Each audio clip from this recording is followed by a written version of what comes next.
कला और संस्कृति के शहर इंदौर में ख्यातनाम शायर राहत इंदौरी की याद में शायरी की महफिल सजने जा रही है। जहां याद राहत नाम से सजाई जा रही इस महफिल में देश भर के ख्यातनाम शायर अपनी शायरी से राहत इंदौरी को याद करेंगे। देखिए ये खास रिपोर्ट। ख्यातनाम शायर राहत इंदौरी का इंदौर से बेहद खास जुड़ाव रहा है, जहां इसी को ध्यान में रखते हुए याद राहत नाम से शायरी की महफिल आगामी 17 फरवरी को इंदौर में सजाई जा रही है, जिसमें देश भर के नामचीन शायर और कवि अपनी अपनी शायरी और कविता से राहत इंदौरी को याद करेंगे।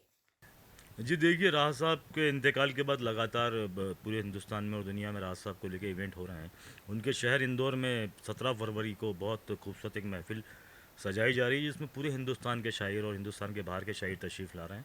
और मुझे लगता है कि बहुत ज़्यादा बूज़ है इस मुशायरे का, बहुत ज़्यादा पासेस की डिमांड है।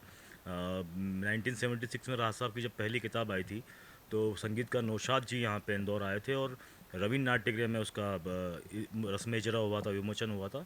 उस वक्त इस कदर भीड़ हुई थी कि लाठी चार्ज करना पड़ी थी। उसके बाद 2019 में भी जब जश्न राहत हुआ था राहत साहब की के लिए एक इवेंट किया था इंदौर वालों ने, तब भी अभय प्रशाल पूरा भर गया था। और इस बार जो 17 फरवरी 2024 को राहत साहब की याद में इवेंट हो रहा है, उसका भी मुशायरे का इस कदर माहौल है कि ऐसा लगता है कि चाहने वाले बहुत बड़ी तादाद में इस मुशायरे में शरीक होंगे। जी, ये दरअसल पूरे हिंदुस्तान के यहाँ पे शायर हमने मदऊ किए हैं जो आज की तारीख में सबसे ज़्यादा सुने जा रहे हैं, जिसमें वसीम बरेलवी साहब, शकील आज़मी, महशर आफरीदी, आदिल रशीद, संपत सरल।